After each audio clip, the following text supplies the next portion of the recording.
असदी साहब, बैरिस्टर असदी साहब, बैरिस्टर असदी साहब, देखो देखो कौन आया, देखो देखो कौन आया, देखो देखो कौन आया, देखो देखो कौन आया।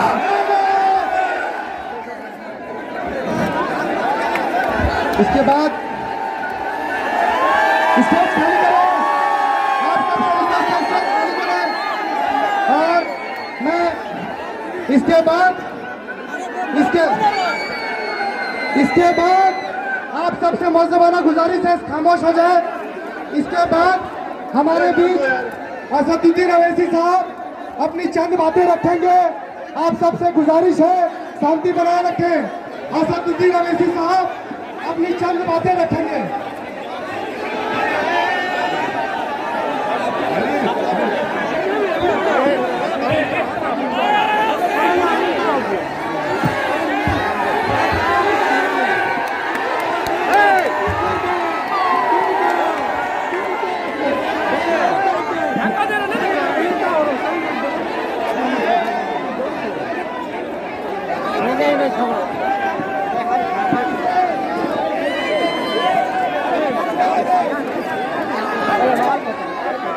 अस्सलाम वालेकुम वरहमतुल्लाहि वबरकातुहू। मेरे इज़्ज़तदार माँ और बहनों, बुजुर्गों, नौजवान साथियों, जनाब दानिश साहब जो मजलिस इत्तेहादुल मुस्लिमीन के उम्मीदवार हैं, मैं आप तमाम से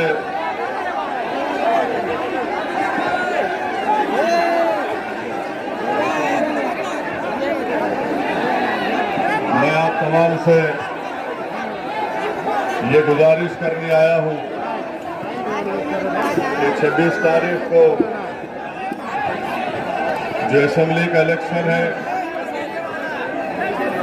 उसमें आप मजलिस इत्तेहादुल मुस्लिमीन के उम्मीदवार जिनका इंतखाबी निशान पतंग है उसके हक में अपना वोट देकर आसनसोल से अपनी पार्टी को, अपने इत्तेहाद को कामयाब करिए। मेरे अजीज दोस्तों और बुजुर्गों, मजलिस इत्तेहादुल मुस्लिमीन मगरबी बंगाल के इस असेंबली इलेक्शन में पहली मरतबा इंतखाबात में हिस्सा ले रही है। मैं आसनसोल की आवाम को ये वादा कर रहा हूँ और तयखुन दे रहा हूँ कि इंशाअल्लाह ताला ये पहला इलेक्शन होगा और मुस्तकबिल में हम कई लोकल बॉडी के और पार्लियामेंट के चुनाव में भी हिस्सा लेंगे। मेरे साथ ही साथ आप तमाम को ये मैं बताना ज़रूरी समझता हूँ कि आपने 60 साल कभी कांग्रेस का साथ दिया तो कभी लेफ्ट का साथ दिया और पिछले 10 साल से आप टीएमसी को वोट दे रहे हैं। और टीएमसी के मुख्यमंत्री ममता बनर्जी आज ये कह रही है कि वो हिंदू ब्राह्मण है और उनका गोत्रा शांडिलिया है। मैं आपको ये बताना जरूरी समझता हूं कि यही ममता बनर्जी ने, आपको याद होगा कि जब नंदीग्राम हुआ था और नंदीग्राम में अगर कोई मुस्लिम एमपी दिल्ली से आया था तो मेरे साथ अब्दुल वहाब साहब आए थे। उस वक्त ममता बनर्जी को ये याद नहीं आया कि मजलिस इत्तेहादुल मुस्लिमीन का ये रुकने पार्लियामान बीजेपी का बी टीम है। आज ममता बनर्जी ये नहीं बता सकती कि आसनसोल में कितने नौजवानों को उन्होंने 10 साल में नौकरी दी। ममता बनर्जी ने गरीब नौजवानों को रोजगार नहीं दिया। ममता बनर्जी के दौर में आज आप देखते हैं कि इलेक्शन लड़ रही है ममता बनर्जी, मगर अपने इलेक्शन मैनिफेस्टो में ममता बनर्जी ने कहीं पर भी लफ्ज मुसलमान का जिक्र नहीं किया।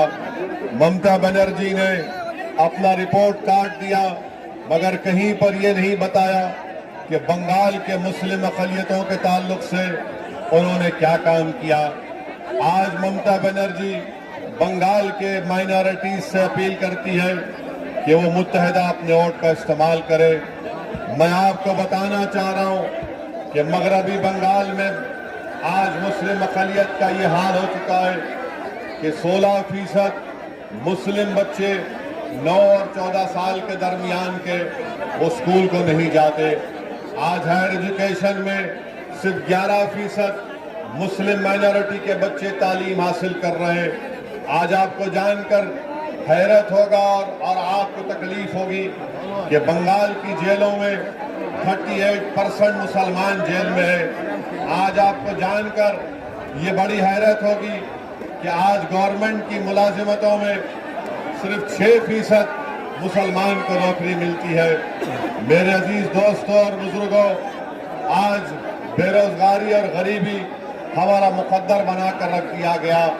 मेरी आपसे गुजारिश है कि आप 26 तारीख को इस नाइंसाफी के खात्मे के लिए, अपने हुकूक को हासिल करने के लिए, अपने मासूम बच्चे और बच्चियों के तालीम का इंतजाम करने के लिए, हमारे बुजुर्गों को उनके ख्वाबों को अगर पूरा करना है, मैं आपसे अपील करने आया हूं कि आप 26 तारीख को की खून की अहमियत नहीं है। क्या बंगाल में आनंद बर्मन, हमीदुल हक, समील हक, मोइनुल और नूरुल इस्लाम की खून की अहमियत नहीं है। ये मरने वालों के घर में इनकी बीवियां थी, इनके बच्चे यतीम हो गए, उनकी बीवी बेवा हो गई, उनके माँ बाप अपनी औलाद से महरूम हो गए। मैं यकीनन ये जो CISF ने फायरिंग की उसकी कंडेम करता हूं, मगर जो सियासत मासूम लोगों की लाश पर खेली जा रही है वो भी काबिल मजम्मत है। मेरे अजीज दोस्तों और बुजुर्गों, TMC कहती है कि मजलिस भी टीम है, मगर आप जानते हैं कि आसनसोल से 2 मरतबा यहाँ पर बीजेपी का MP जीता। मैं आपसे एक सवाल कर रहा हूँ कि क्या बीजेपी को आपने 2019 के लोकसभा में वोट दिया था? क्या आपने दिया था? जब आपने वोट नहीं दिया तो बाबू सुप्रियो कैसे कामयाब हो गया यहाँ से? किसने वोट दिया बीजेपी को? फिर चोरी 2 मरतबा MP बन गया बीजेपी का आसनसोल से। और जादवपुर यूनिवर्सिटी का एक गोल्ड मेडलिस्ट बच्चा जब CAA के कानून को फाड़ता है तो यही यहाँ का बीजेपी का MP कहता है कि मैं तुझे मुल्क से निकाल दूंगा। मैं बीजेपी वालों को बता रहा हूं कि आप हमको डरा नहीं सकते। मैंने पार्लियामेंट में बीजेपी के 300 MP की आंखों में आंखें डालकर नरेंद्र मोदी की सरकार के सामने CAA के कानून को फाड़ दिया था। मैं आपसे गुजारिश करने आया हूं कि आप मुत्तहिदा तौर पर अपने वोट का इस्तेमाल करिए। आपको डरने और घबराने की जरूरत नहीं है। मैं पहली मर्तबा आसनसोल को आया हूं। इंशाअल्लाह ताला अल्लाह ने मेरी जिंदगी बाकी रखी तो बार बार आपके दरमियान में आऊंगा। और आपसे अपील कर रहा हूं कि डरने और घबराने की जरूरत नहीं है। TMC के गुंडों ने दानिश को मारा, मगर याद रखो एक दिन तुम्हारे जुल्म का खात्मा होगा, तुम्हारा यह जुल्म खत्म होगा, तुम्हारी ये गुंडागर्दी खत्म होगी। और अगर तुम ये समझ रहे हो कि मजलिस इत्तेहादुल मुस्लिमीन के जिम्मेदारों पर हमला करने से हमारे हौसले पस्त हो जाएंगे, नहीं, हमारे हौसले और बुलंद होंगे। हम तुमसे पंजा आजमाई करेंगे, जमहूरियत में हम तुमसे मुकाबला करेंगे। मेरी आपसे गुजारिश है कि 26 तारीख को एक तारीख को रकम करिए। आप खुद सोचिए कि कब तक आप इन लोगों के साथ इनका साथ देते रहेंगे। ममता बनर्जी कहती है कि खेलो होवे, मगर आप जानते हैं कि आपको और हमारे को इनके पैरों का फुटबॉल बना दिया गया। हमको नौकरी नहीं मिलती है, हमको स्कूल नहीं मिलता है, हमारे बच्चों का कोई मुस्तकबिल नहीं है। इसीलिए मेरी आप तमाम से गुजारिश है कि मुत्तहिदा तौर पर अपने वोट का इस्तेमाल करिए। यकीनन इंशाअल्लाह ताला बीजेपी को हराना है, नरेंद्र मोदी को हराना है। अगर आसनसोल से कोई नरेंद्र मोदी को हरा सकता है तो उसका नाम दानिश है, उस पार्टी का नाम मजलिस इत्तेहादुल मुस्लिमीन है। ममता बनर्जी ने खुद 30 अप्रैल 2003 को नरेंद्र मोदी और अटल बिहारी वाजपेयी हुकूमत का साथ दिया था। जब गुजरात जल रहा था तो यही ममता बनर्जी बीजेपी के साथ थी। मेरे अजीज दोस्तों और बुजुर्गों, मेरी आपसे ही गुजारिश है कि अपने के वोट का सही इस्तेमाल करिए। मैं आसनसोल को अपनी मकबूलियत के लिए नहीं आया हूं, मैं आसनसोल को इसलिए आया हूं ताकि आपके सफों से, आपके दरमियान में से आपकी लीडरशिप को बनाओ। आप लीडर बनिए, आप क़यादत करिए, आप मुस्तकबिल के फैसले नौजवानों को करना है। क्या टीएमसी जो अपने आप को एक हिंदू ब्राह्मण पार्टी कहती है, वो कब तक हमारे मुस्तकबिल के फैसले करेंगे? आज जो बीजेपी का कैंडिडेट यहाँ पर है, क्या वो टीएमसी के कैंडिडेट का चेला नहीं था?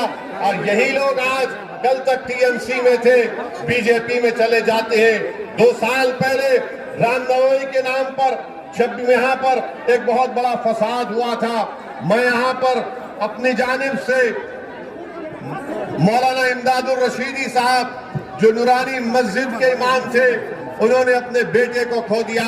मैं सलाम करता हूं उनको कि उन्होंने सब्र का एक मुजाहरा किया और लोगों से अमन की अपील की। मेरे अजीज दोस्तों और अजीजों बुजुर्गों, आप अंदाजा लगाइए कि हम हमेशा सब्र का दामन थामते हैं मगर हमसे इंसाफ नहीं होता। मेरी आपसे गुजारिश है कि इस इलेक्शन में आप मुत्तहिदा तौर पर पतंग के निशान पर बटन दबाइए, अपनी पार्टी को कामयाब करिए। एक नौजवान को हमने यहाँ से अपना उम्मीदवार बनाकर पेश किया है। मेरी आपसे अपील है, हमारी माँ और बहनों से अपील है, बुजुर्गों से अपील है कि आप याद रखिए मेरी इस बात को, ममता बनर्जी में नरेंद्र मोदी में कोई फर्क नहीं है। एक सिक्के के 2 रुख हैं। ये सही मानों में एक दूसरे के भाई बहन हैं। ये बेवकूफ बना रहे हैं बंगाल की जनता को और अपने बयानात से, अपनी बातों से। 10 साल में ममता बनर्जी ने मुस्लिम माइनॉरिटी के लिए क्या किया?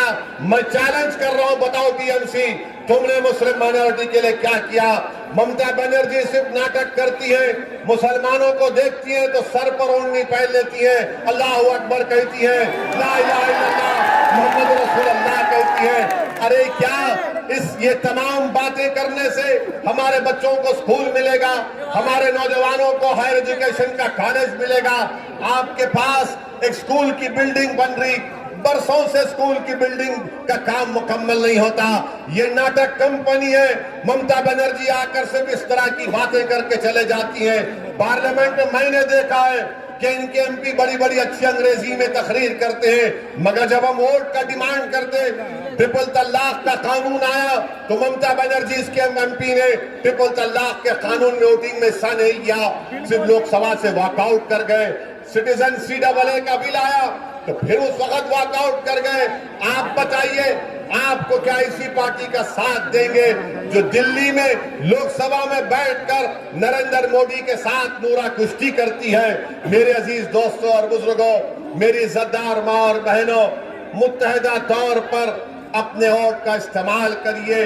बंगाल में अगर सबसे ज्यादा किसी का इस्तेसाल हुआ है, एक्सप्लॉयटेशन हुआ है, तो उस कम्युनिटी का नाम मुस्लिम माइनॉरिटी है। इस एक्सप्लॉयटेशन को खत्म करिए, इस्तेसाल को खत्म करिए। ये उसी वक्त खत्म होगा जब आप एक सियासी ताकत बनेंगे। आपसे मैं बता रहा हूं कि ख्वाब देखना शुरू करो, डरने और घबराने की जरूरत नहीं है। आपके ख्वाबों को आपको अगर पूरा करना है तो बंगाल में हमको अपनी एक लीडरशिप को पैदा करना पड़ेगा। डरने और घबराने की जरूरत नहीं है। मेरी आपसे ही अपील है कि आप 26 तारीख के दिन एक होकर इंशाअल्लाह ताला पतंग के निशान पर वोट देंगे। क्या आप तमाम मिलकर मजलिस इत्तेहादुल मुस्लिमीन को कामयाब करेंगे? क्या आप 26 तारीख के दिन इंशाअल्लाह पतंग के निशान पर बटन दबाएंगे? मेरी आप तमाम से गुजारिश है कि मुत्तहिद रहिए। रमजान का महीना शुरू होने वाला है, मैं आपको इसकी मुबारकबाद देता हूं। अल्लाह से दुआ भी करता हूं कि अल्लाह हम तमाम को तौफीक दे कि हम पूरे रोजे रह सके और अल्लाह हमारी इबादत को कबूल करे। अस्सलाम वालेकुम व रहमतुल्लाहि व बरकातहू।